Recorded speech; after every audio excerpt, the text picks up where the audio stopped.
So it is December 16th, 2021. This is Kalyna Somchynsky interviewing Myrna Kostash about the contributions of Dr. Petryshyn to the Ukrainian Canadian community for the research project Local Narratives, the Lives, Legacies, and Locales of the Ukrainian Canadian Community in Edmonton. So my first question today, Myrna, is could you describe some of your most vivid memories growing up in the Ukrainian community at various points in your life? So at primary school aged, as a teenager, as a young adult, in your early career? I want to answer that very particularly. I don't want to go over into my entire life as a Ukrainian Canadian because that's most of it.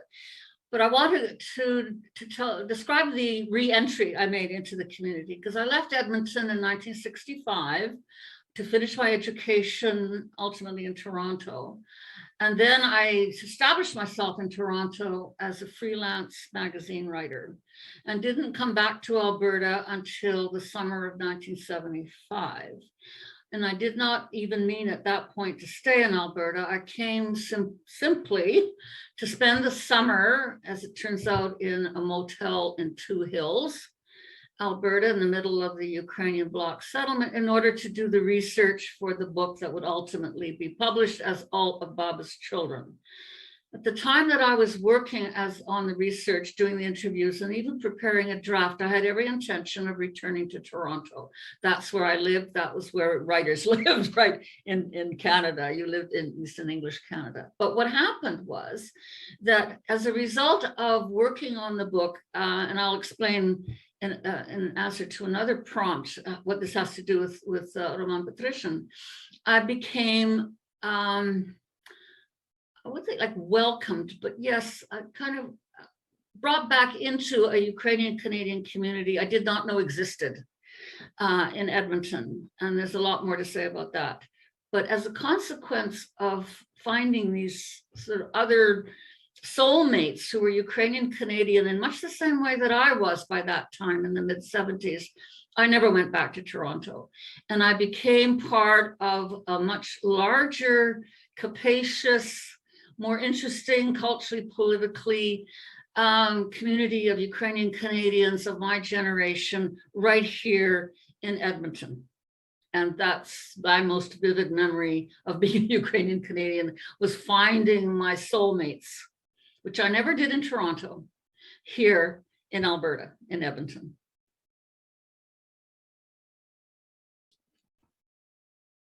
Excellent. Thank you very much for that. So now I will ask you to tell me a story about how you met Dr. Hromada Petryshyn.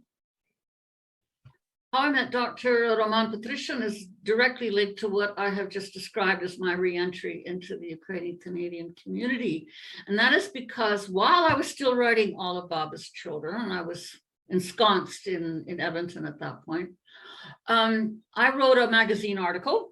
I still had my connections very much in Toronto for the magazine called Saturday Night. It's no longer being published after a very distinguished run of 100-some years. But in any event, I did a lot of publishing there. And I wrote an essay called, or they called, I should say, the publisher called, Baba Was a Bohunk. And it was my sort of foray, my first foray into what I was about to kind of tell the world about Ukrainian Canadians and how I saw them in All of Baba's Children. But it was a standalone article. Well, that title, didn't bother me one way or another, because as far as I was concerned, that's exactly what Baba was. She was a bohunk. That was kind of my point. But it caught the attention of Hromada Petryshyn. I think I'm remembering this in the correct order, that it was Roman who gave me a telephone call. He had read the article, and he said that he was very interested in meeting me, as was his colleague at the Canadian Institute of Ukrainian Studies, which had been founded sometime a little bit earlier, Bogdan Kravchenko. Would I like to meet with them? We could have lunch together at the University of Alberta in the Student Union building. And this may be unfair, but my vivid memory of that includes the fact that I had lunch. I think it was a yogurt and salad, and they didn't even pay for it. Anyway, I thought they could have done since they were the ones making the salary. It's the perennial issue of being a freelancer. Nevertheless, okay.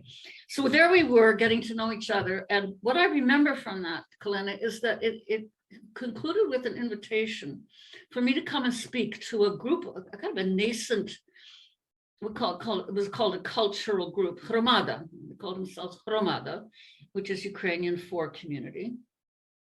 Would I come and speak to them about what I was doing with my research and so on? And that was the beginning of the rest of the story, in a sense, because I remember Bogdan Khomyak, I think, was kind of chairing that meeting. It was held in a classroom somewhere, I think in the Marshall Torrey building, and I spoke to some people.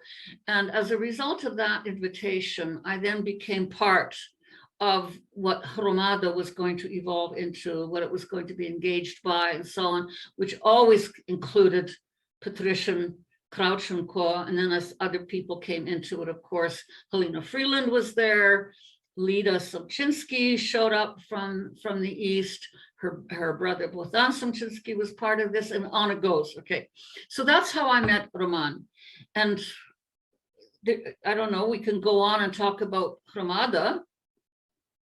Okay, so I understood.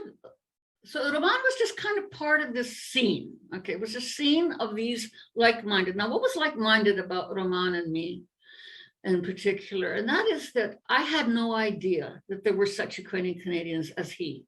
And by that, I mean somebody who was not raised on the prairies as a third generation, far from it. He was raised in Thunder Bay. He was born in a DP camp in Germany. He's a little bit younger than I am. I guess just after the war. And he wasn't Orthodox, he was Catholic and spoke beautiful Ukrainian and had been educated in England and among other places. And yet, this man was on the left. He was supporter of the women's movement. He was progressive socially, intellectually, and so on. And I thought, oh my God, I can't believe it. There are people like this who are Ukrainians. Who, like, I had spent the last 10 years, in the New Left, the student movement, the women's movement, new journalism, freelance writer. I've been living 2 years in Europe and so on and so forth. And here I am back in Edmonton, and bingo, there's this soulmate and a group of them. So that's what he represented to me from the beginning, and I've never had any reason to alter that. But where he comes into focus again, Kalyna, is when our cultural group, this Hromada Cultural Group, which was having meetings and following events in Soviet Ukraine, and some people were involved in supporting the dissident movement in Ukraine, protesting and so on and so on. I wasn't so much keen on the Ukrainian politics at that point. I didn't really get it. But in any event, we were doing this sort of thing until one day, this is again my recollection, one day at one of these meetings, Roman Petryshyn says, why don't we live together? Why don't we live together in a housing co-op and live out our ideals as a community of what Hromada suggested, right? And that got us going, and that really got us going. I mean, we then spent quite a few years getting that up and running, and it then became a series of planning meetings.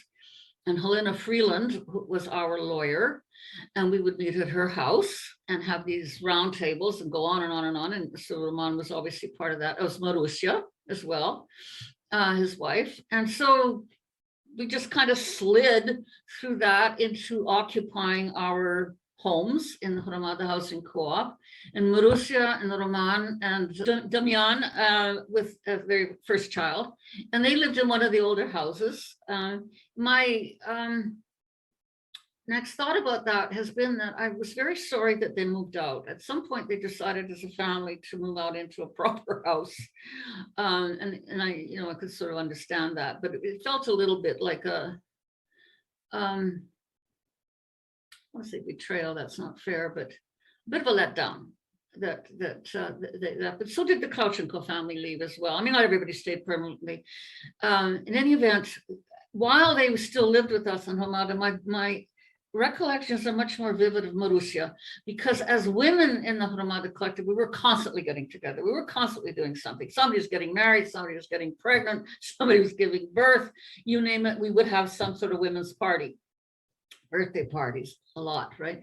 And that's kind of where a lot of my sort of emotional commitment was. I was, of course, aware of what he was doing professionally, which was over at Grant McEwen once he had left Hughes. And I don't know what that transition was. You'll have somebody else cover that. But I then became aware of the Ukrainian Resource Development Center. I became aware that when Ukraine became independent in 1991, that there was a lot of toing and froing to Ukraine, and Roman was part of that through the programs of the URDC. But this was all just kind of a hum in my background, right? But he was there. He was my friend. He was, in my circle. I admired him very much. I think he admired me, but it wasn't particularly professional, I would say. Now, going back, before Hromada, before the housing co-op, I mentioned that I was still doing some freelancing for magazines in Toronto, and this was keeping me going while I was working on All of Baba's Children before I started to get money from it. And I had an assignment from Chatelaine magazine, the Women's Monthly, then being edited by a very feminist and sort of progressive-minded editor. Got the bright idea of sending me across the country over a period of months, or weeks anyway, to interview, quote, ordinary Canadians on the impact on them of the election in November 1976. Yeah, November 1976 in Quebec, the provincial election brought to power the Parti Québécois, which was a brand new national separatist party under the leadership of René Lévesque. And English Canada went bananas. At least that was the impression. So I was sent across Canada to interview ordinary Canadians, how they were reacting to this event. And my first report was actually from Alberta. And among the Albertans that I interviewed was Petryshyn. Now, just reread this actually, Kalyna, and this was published in October of 1977. So maybe not even a year after the election, okay. But our Roman was 30, right? And there's a lovely picture, you're probably not gonna use, but you can see it. It's kind of blurry. But anyway, there's the Roman, Marussia, and young Damian, okay. And at this time, he is, how do I describe him here? You're gonna have to put up with me looking for things. You've got tags all over the place. Okay. Roman Petryshyn, 30, sociologist at the University of Alberta, associate of the Canadian Institute of Ukrainian Studies, was born in a displaced persons camp in Germany, raised in Thunder Bay, Ontario, and educated in Ontario and England. His specialization is ethnicity. Okay. Well, then I keep referring back to my interview with him as I go through this article. And I interviewed, 6 or 7 other Albertans. And I'm going to read to you the parts that I include in this article from our interview, okay? Professor Roman Petryshyn was elated by the PQ, Parti Québécois, victory. He feels it represents, quote, a historical advance, unquote, for the Quebec people who have been, quote, conquered militarily and territorially and colonized economically, unquote, by English Canada, starting with the fur trade, interesting that, and ending with the fine homes in Upper Westmount district in Montreal, very Anglophone. He thinks that the support given the PQ is just the latest in a whole series of resistances the Québécois have marshaled against, quote, an alien force, unquote. Look at the rebellions of 1837, the campaigns against conscription during World War II, the ongoing linguistic resistance, and this is me summarizing him, and that the nationalist character of separatism, because it is a movement, quote, to correct a colonial past is progressive.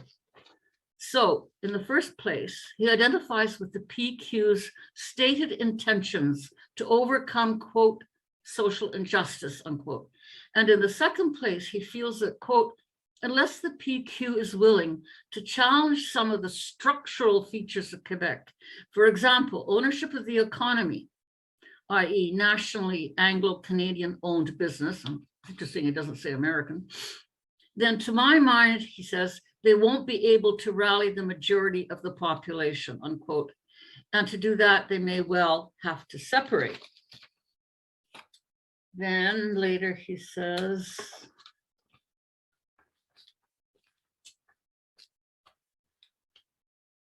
as for the ethnics themselves, I've been talking about multiculturalism.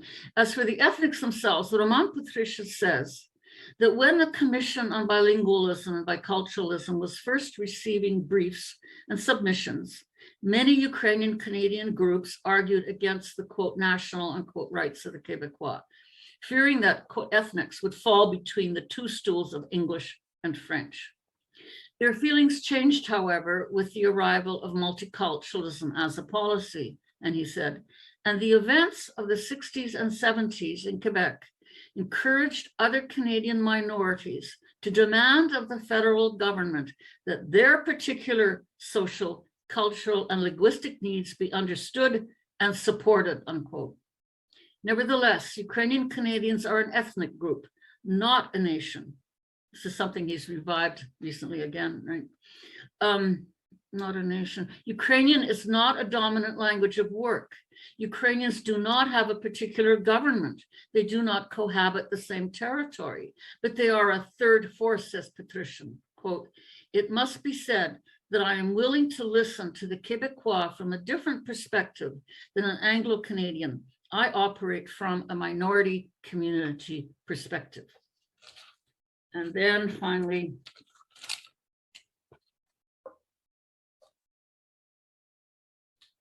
let's go.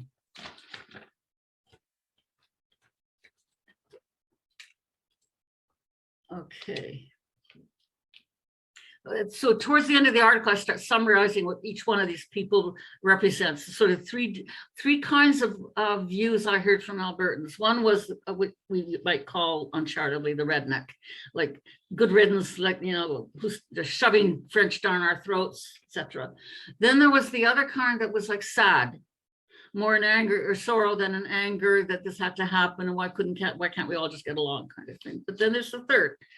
And the Roman was one of them, as was a sculptor, Lilian Klimek. I don't know what happened to her, but she was of French-Polish origin. But at any rate, Roman then says, as I conclude his position, the Petryshyn, who interprets separatism as the wish to, quote, enter confederation as a nation state, not as a defeated people.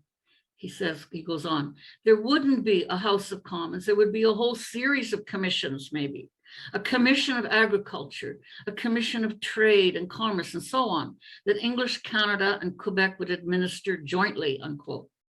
He does not understand the PQ to be arguing for the dissolution of Canada, the setting up of border guards and an independent army, or even for exclusive alignment with French-speaking nations of the world. Quote, the PQ wants political independence and an immediate renegotiated economic union, unquote. Petryshyn does not think this is a dismal scenario, far from it. Quote, events in Quebec are essentially progressive. They are leading us to rethink our structures and to come up with better social and political arrangements, unquote. That's an astonishing set of statements when I just reread them recently, all these years later, to kind of line them up. And this might be your job, or what you might put to others who know more about his ongoing sociological work, let's say his professional work. The alignment of what he had to say there about his feelings about Quebec and nationalism, community, what Canada is, just social justice, structure, speaking very much as a sociologist, they're very concerned about structures, about social justice. I don't think he would stand by anymore what I just had him quoted him saying about dissolving the government of Canada and having these commissions or something. But I also can't help, Kalyna, but also hear an alignment, and I don't know whether he was thinking explicitly then, but with Ukraine and Ukrainian national objectives and the sense of historical injustice and so on and so forth, but be very, very careful not to confuse that with being a hyphenated, as we did in those days, we used the hyphenated Ukrainian Canadian. He had no illusions or mystifications about what it meant to be part of an ethnic group rather than a national group. So there you have, I think, for me, something very exciting to say, to think about, Roman, is the consistency in which, I guess, I don't know between then and now what he might have been, how he may have been playing around with things. But anyway, I see something very exciting because recently Roman and I have come back into a much more specific collaboration beyond just supporting each other, being friends and interested in each other and so on. That is the question of our Ukrainian Canadian relationship with the First Nations, with Indigenous Canadians, Indigenous peoples. And there I see already, or hear like a prefiguring of that. He doesn't specifically refer to Indigenous or First Nations. In fact, in my whole article in that Chatelaine piece, I only make one reference to it. Like I wasn't even talking to them, right? Right? What do they have to do with that? Right? Anyway, now we very much think about it, and that he comes now to this relationship with Truth and Reconciliation and with much the same kind of structural ideas that he had back then. To how are we going to reconfigure, if it comes to that, reconfigure our relationship socially, culturally. I'm not sure about economically, whether there's much to say there, and his focus always on understand, trying to what is that other side of this conversation saying? Let's listen to this, right? And I think he's always had that. I mean, judging from what he said back in 1977 about Quebec and the rest of Canada and ethnicity and nationalism, so he's always had that set of tools, if you like, in order to now approach this as I do. And this is what has brought us together again. We are both now kind of public, I want to say tribunes, that seems a little bit self-important, but kind of speaking for on behalf, or no, I shouldn't even say that. We've emerged as Ukrainian Canadians of our generation. We're no longer the 30-year-olds that we were back then. We are now the elders, but we are now we are addressing the Canadian public again, and our own communities as well, of course, in this question of what this group I belong to calls the Indigenous-Ukrainian Relationship Building Initiative. And he and Roman and I have been talking together about this. He reads my paper, I read his, and so on. So it's a wonderful culmination. I mean, it's certainly quite wonderful to discover that as a retired professor, and I know that he's still very engaged in what goes on in Ukraine, he still goes there, that nevertheless we come back in a relationship with each other that now has to do with this question of our relationship with the Indigenous people. It's just, and that could go anywhere, and it's going to be taken over by the next generation. But we're still we're still thinking about these things, and we still have things to say to each other and about each other.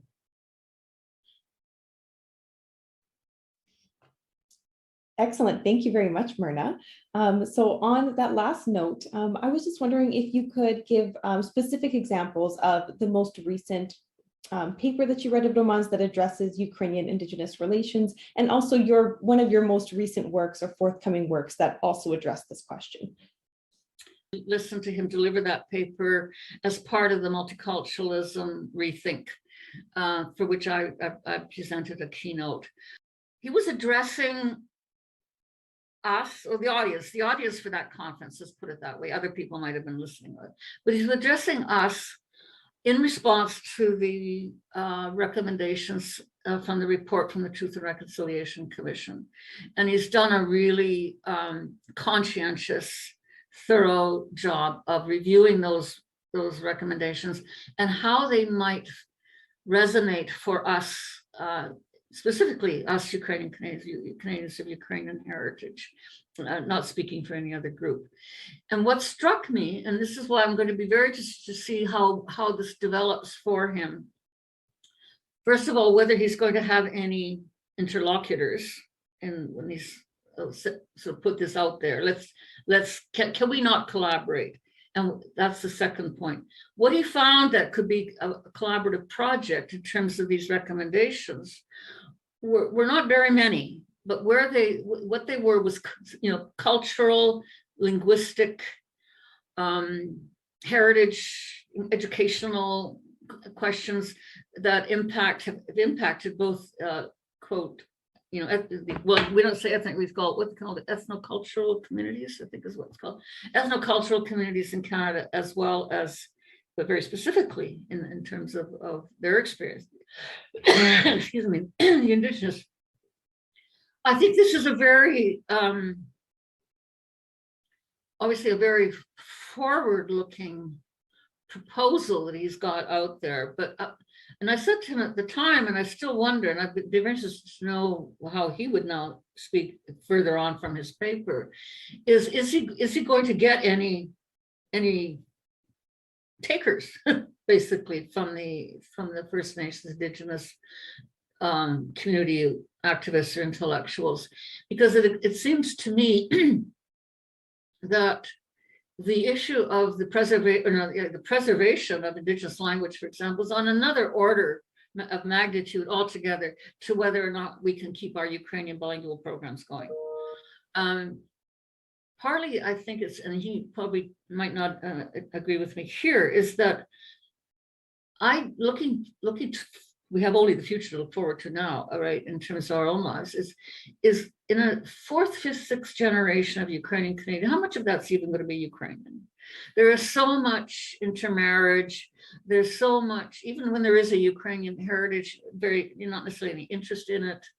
You don't have to be Ukrainian to dance in Shrumka, So I'm just wondering to what extent this is going to have the same purchase, these questions about, let's say, language, and retention, community organizations, and so on, how much purchase they're going to have in another generation, but they will unto the 10th generation of Indigenous people, they will be there. So that's kind of one of the takeaways. But my second takeaway is, as I suggested when rereading what he had to say about Quebec and the rest of Canada, is his commitment. He's always been very sort of gentle but persistent. He's never been an ideologue, but boy, has he been persistent, right? In what he's interested in, and what he researches, and what his conclusions are, is the possibility of dialogue, of collaboration. The possibility isn't necessarily an assured thing at all, but he holds out that possibility, and I think it's always been there. When he was talking earlier about how it's possible to speak with the separatists of Quebec because we understand national oppression, or we understand whatever. I'm not going to repeat myself there. So I'm kind of rambling a bit because I don't have the paper right in front of me. But is that useful? Oh, and then about my own work. Okay, so are you referring to the keynote or to my book? Whichever one you'd like to speak about. Well, the keynote comes very much out of, well, that's not quite true. No, the keynote is a very different thing. Okay, I'll say something about the keynote because it was part of the same conference that Roman was part of, right? I called it All of Baba's Children, the sequel. I was being a little bit cheeky there because for years after I wrote that book, it was my first book. I've written 10 others. Nobody seems to have noticed that. Anyway, I was sort of plagued by people saying, well, when are you going to write the sequel? Oh, or when are you going to go to Ukraine? Oh yeah, when are you going to go back? When are you going to go back to Ukraine? That was supposed to be the sequel, actually. Well, what about Ukraine?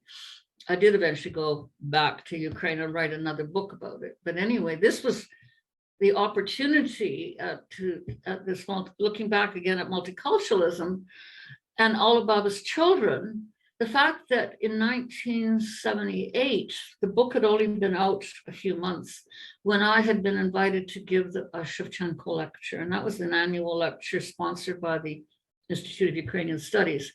And I was very surprised actually to be asked as a woman and a non-academic, but there you have it. I was.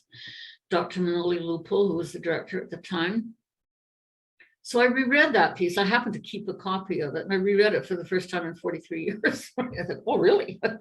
This is very interesting. And so what I did for my keynote, Kalyna, was I reviewed what I said in 1978 about being a spokesperson of my generation and Roman's of Ukrainian Canadianness, right? And from a very particular position of being on the left, being a feminist, right?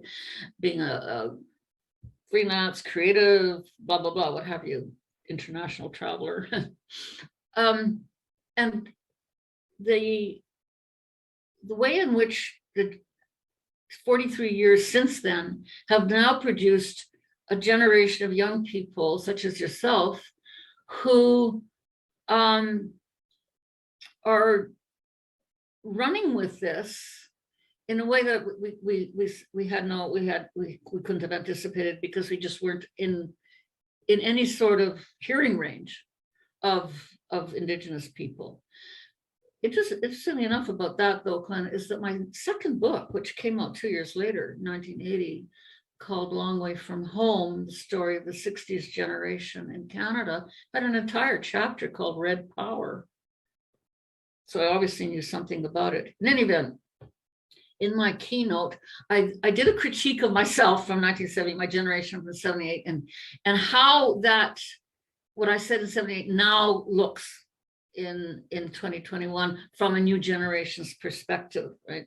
And that's kind of the opening to what my book at large is I hope going to do. It's called Ghosts in a Photograph, and it's basically an account of my grandparents from my perspective 120 years after their immigration to Canada, my perspective as a 77-year-old, again, socialist feminist, if you like, somebody who now looks at the lives of my grandmothers, for example, in ways that had never occurred to me earlier and never even occurred to our community. And of course, now the bedeviling question, and this is the one that Roman is pursuing, of course, at the same time, is this one about who are we as settlers in relationship to the question of our Indigenous neighbors, if you like, right?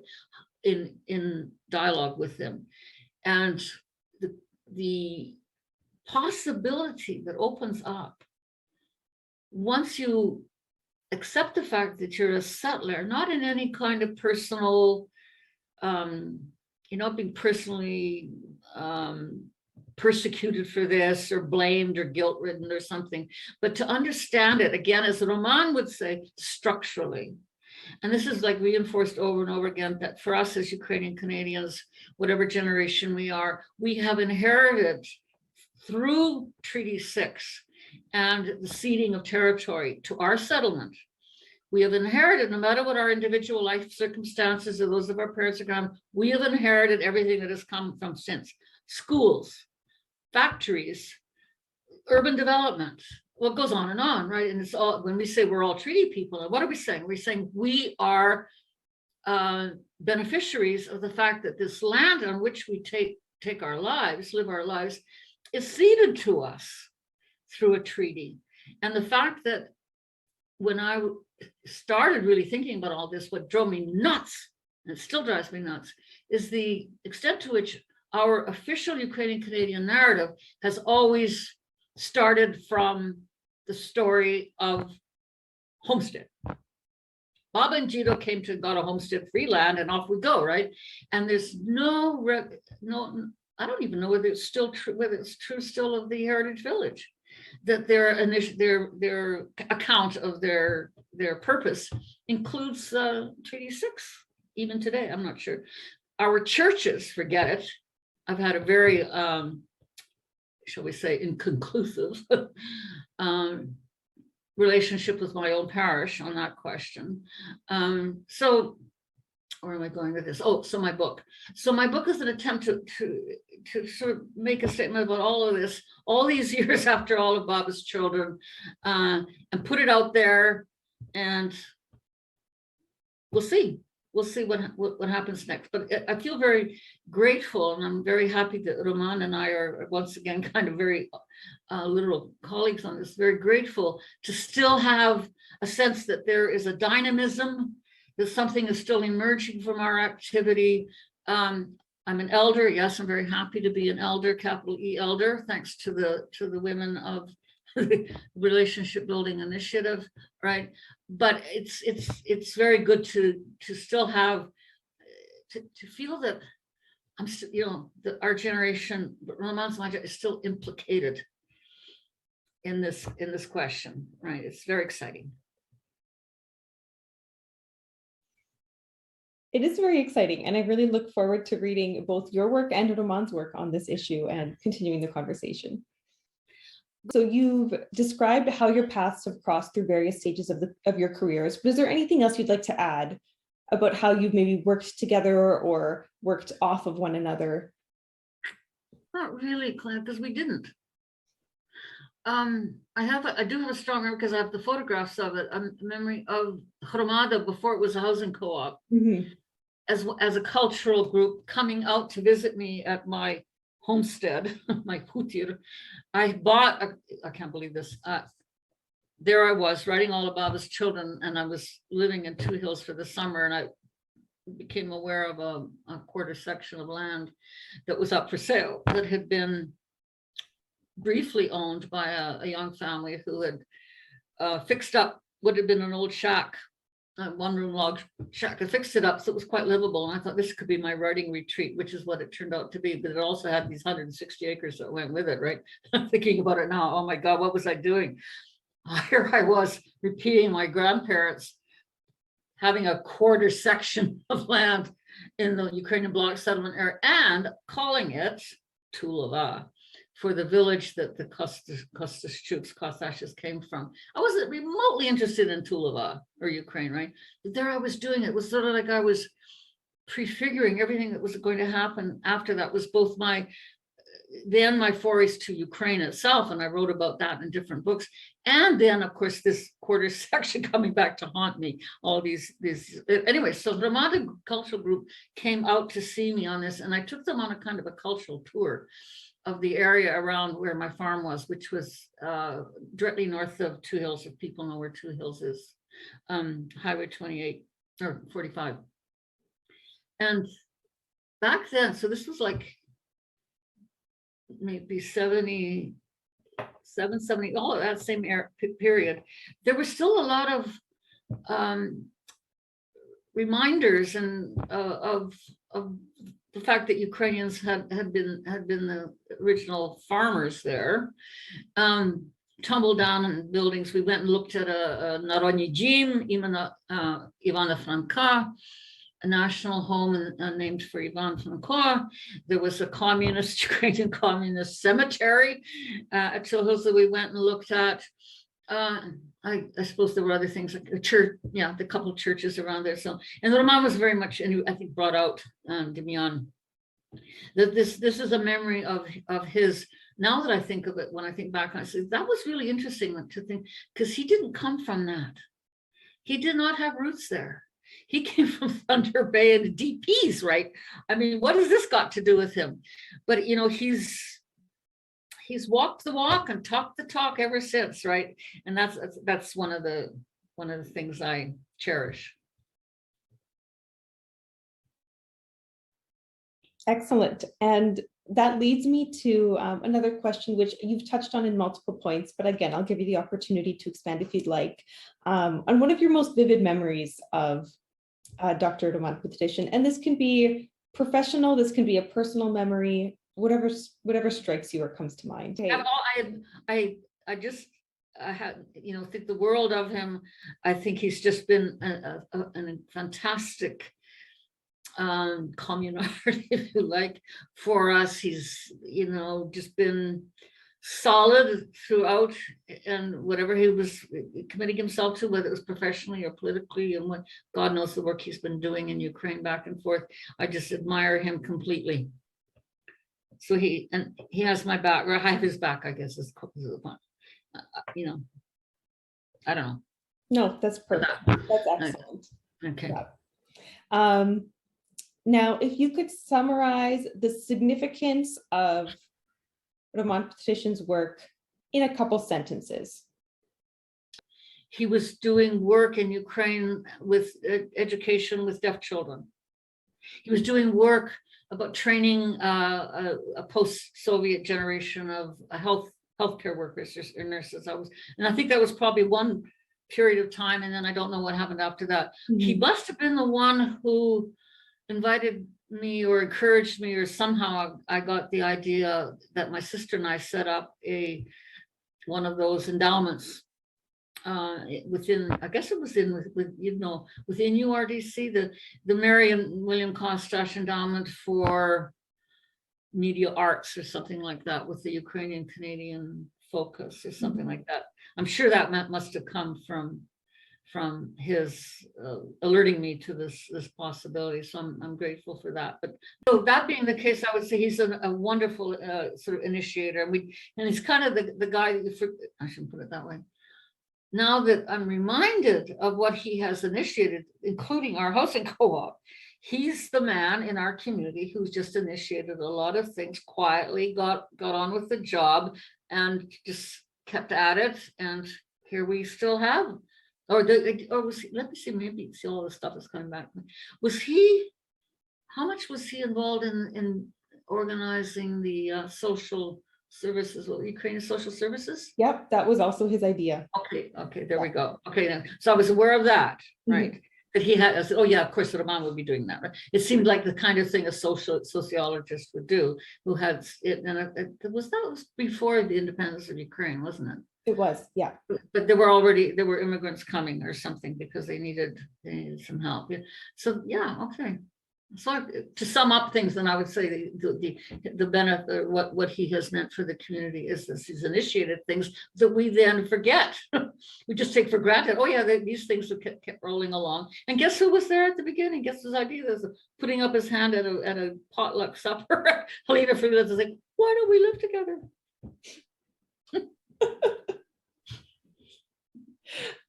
And in conclusion today for our interview, is there another story you'd like to tell me, or something you'd like to add to the stories you've already shared? That I'm depleted.